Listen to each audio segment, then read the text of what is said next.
Happy Saturday, everybody. So we're doing something a little different than square bodies today.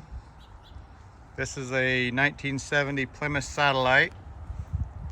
This is a car that, this will be the third time I've owned this car. I bought it off of Craigslist back in 2013, I believe. Back when Craigslist was not full of scammers and you could actually buy and sell on there pretty regularly. But I found it on Colorado, Denver Craigslist from a guy. He actually found the car sitting on the side of the road in South Dakota. He was a Harley guy. He was going to the rally up there, excuse me. And it was sitting on the side of the road, and he's like, I don't need it, but it's for sale, and the price was right. And so he bought it. And at the time I had a 70 Roadrunner that needed a ton of work, like just, the thing was just destroyed. And I was going to rebody this car to that one. Now we all say that's probably sacrilege, but at the time I was just trying to find something with a good body, swap over and try to be budget friendly that way. Obviously I didn't do that. This car was way too nice. It didn't, his pictures weren't the greatest, but once the car was delivered to me, I could tell it was just a really, really nice car.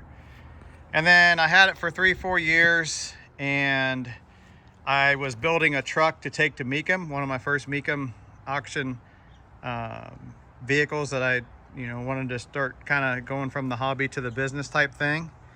And I needed the cash flow, so I sold this car to a guy in Minnesota or Illinois. I can't remember which. It might have been Illinois.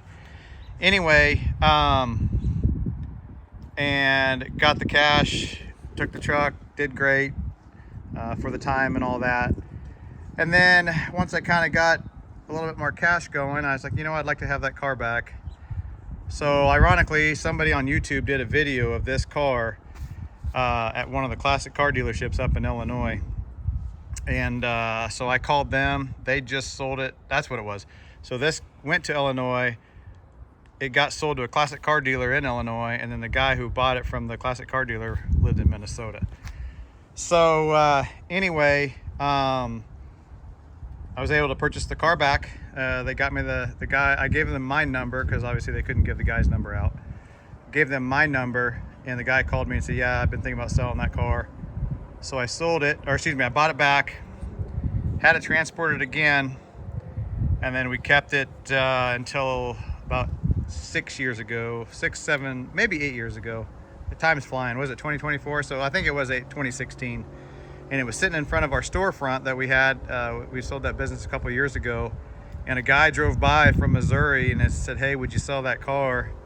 I've been looking for one. And I gave him a price, and he's like, okay.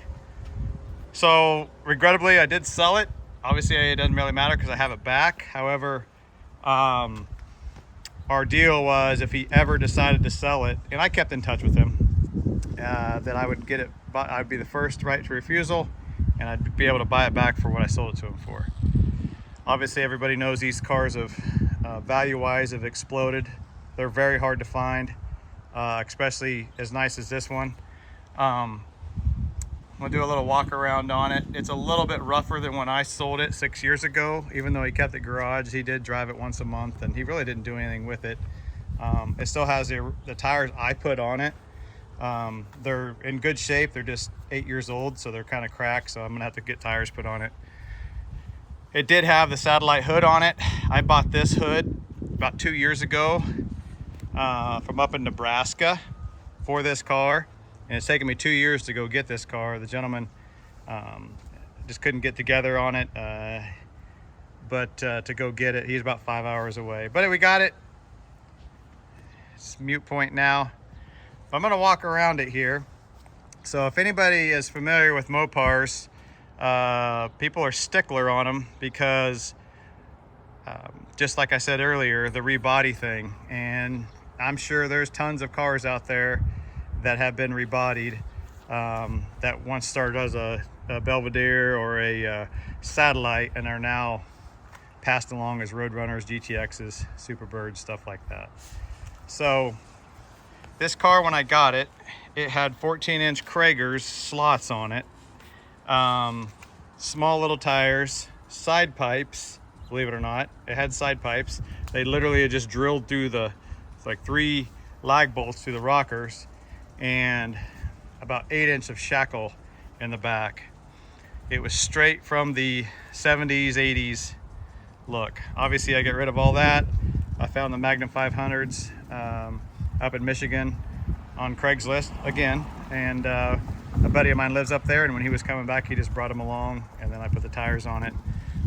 The Magnum 500 just gave it that timeless look, and I wanted 15s on it at the time. But you can see it's patinaed, and actually I bought some of that patina sauce. I've never used it before. I'm interested to see how it works on this car. Sorry for the sun and the shade and the glare, but it is what it is. So I think a majority of this car is, well, not a majority, I think some of this car is original paint, but you can see the original paint is coming through here. And it's got some, you know, it's been fixed here, a little bit here at one time. Must have had a fender bender or something. And I do believe the fender, the cowl, the hood, which I still have, are all original paint. And then maybe the top of the doors, but you can see where the primer's kind of coming through. And you can see there, it's kind of coming through there. So this car, I put dual exhaust on it, full dual exhaust, turbo mufflers. It sounds great. It is a 318 2-barrel 904. It's not an 8 3/4. It's the what is it, 8 1/4, which is still a good rear end. It's just you don't want to put a ton of power to it. So Satellites, if anybody knows, unless it's a sports Satellite, they have a solid tail light here. They don't have these bezels that are split like a sports Satellite, GTX, and Roadrunner. And it was a lot easier to find Mopar stuff back then than it is now, even Mopar stuff.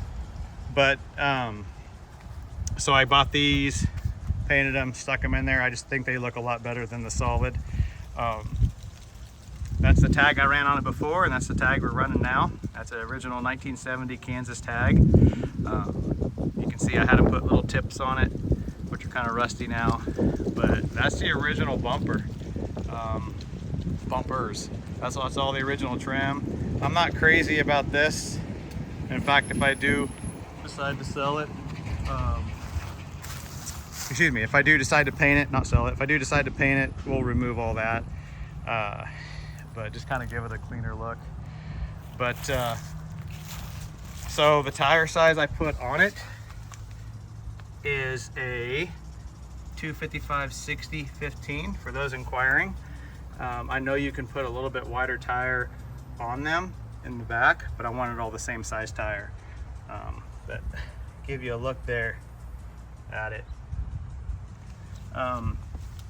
It has had a little bit of repair in the quarter, and it's just starting to come through. But if you look at the floor, the underneath of this thing is so solid. The car has originally 111,000 miles on it. I think it had 110.8. The buzzer still works. Those are the original door panels. You can see there's the original color right there, and we'll go over that here in a minute. That's the back seat, which has barely been sat in. My boy sat in it last night. We went and got a burger and fries. Headliner. That key is annoying. There we go. This is not the original carpet. This has been replaced with the OC carpets. The original, it looked okay but it was really faded and then it was really tore up there. I actually have some floor mats in this material ordered from OC Carpets. I just ordered last week, coming for it. The dash is really nice. AM radio does turn on, has some static. Sorry about that there. I got somebody, neighbor's car broke down and the wrecker's picking it up. All the seat belts work and are nice. You can see they're date coded right there. But this thing is exceptional.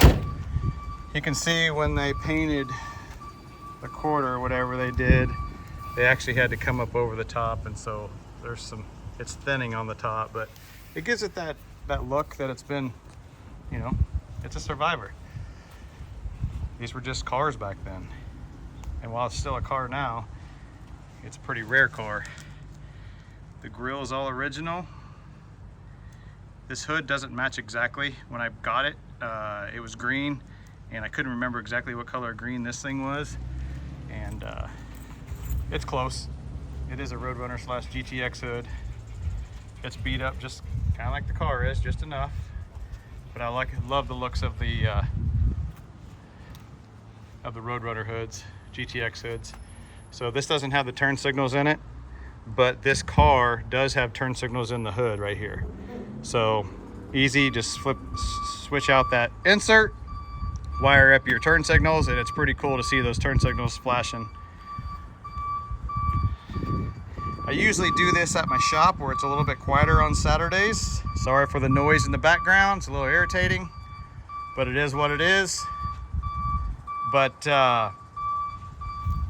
this is at my house because I keep the car at my house now until I can make some room in my shop. All right, I'm gonna open this hood up.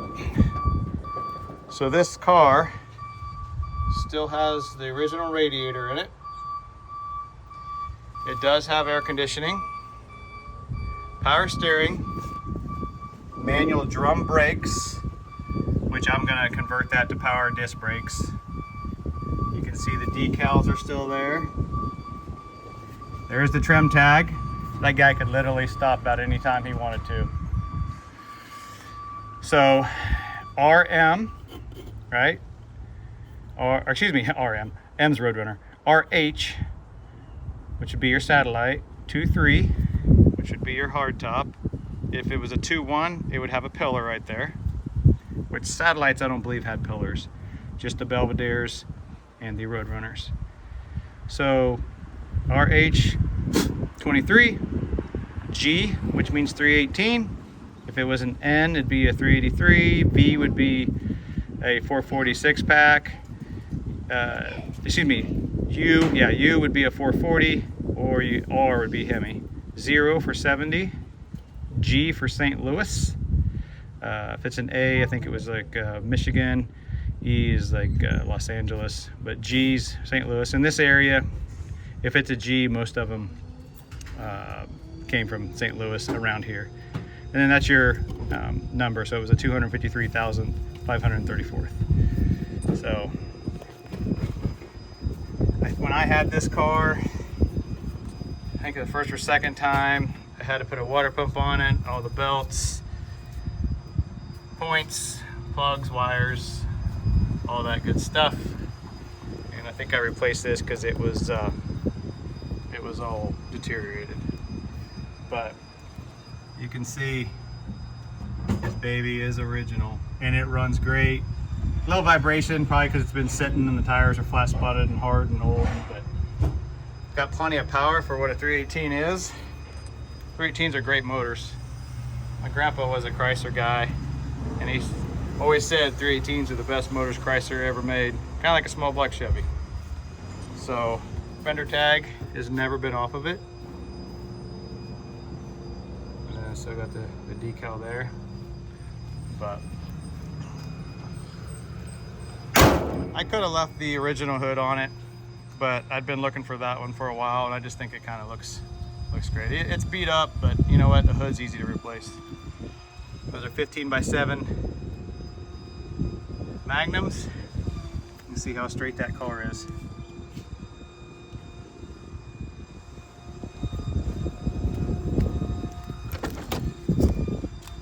was made in July of 1970. You can see that right there. So it was one of the last ones, because around August, September, they started on the 71s, which was a completely different body style.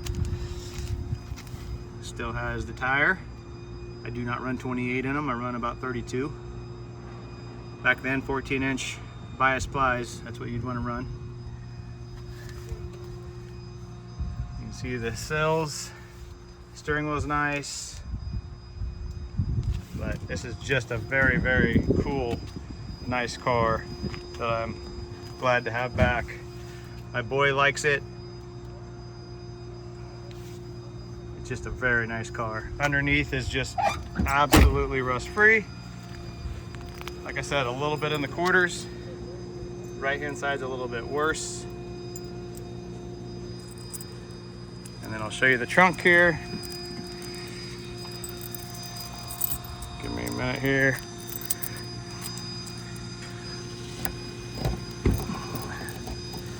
Oh my gosh.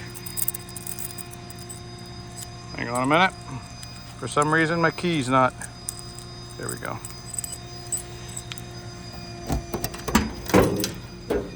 So I think, if I remember right, I put this floor or this mat in there too. The other one was just old and deteriorated. Trunk light still works. There's your spare. But the trunk floor is decent. I think it might have a couple pinholes just because these things were very, very prone to leaking right off the bat. But I've seen these absolutely destroyed in these Dutchman panels. You got your jack instructions. So there's my beautiful wife come to tell me it's time to go.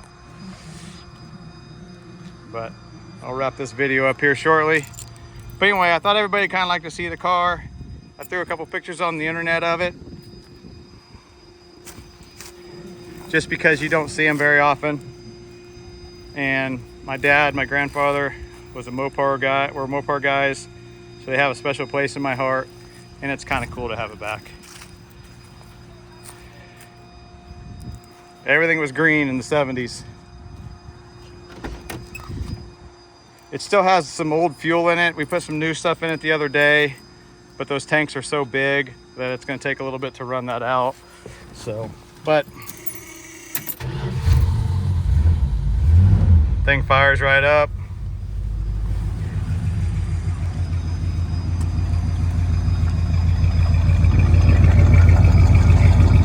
Just sounds really good. We're good old 318 turbo mufflers, dual exhaust. I didn't want it obnoxious, just wanted to kind of sound good.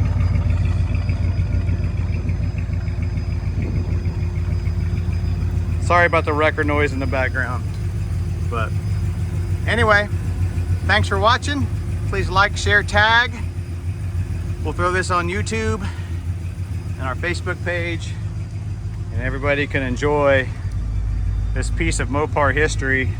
And while it's not some Superbird or Roadrunner Hemi or GTX Hemi, it's still a two-door B-body. As anybody knows, is very, very hard to come across, especially one this nice and a Survivor. All right, we'll see you later. See you on the next one. We do have some content we'll start posting about square body stuff. Thanks a lot. Happy Saturday, and we'll see you on the next one.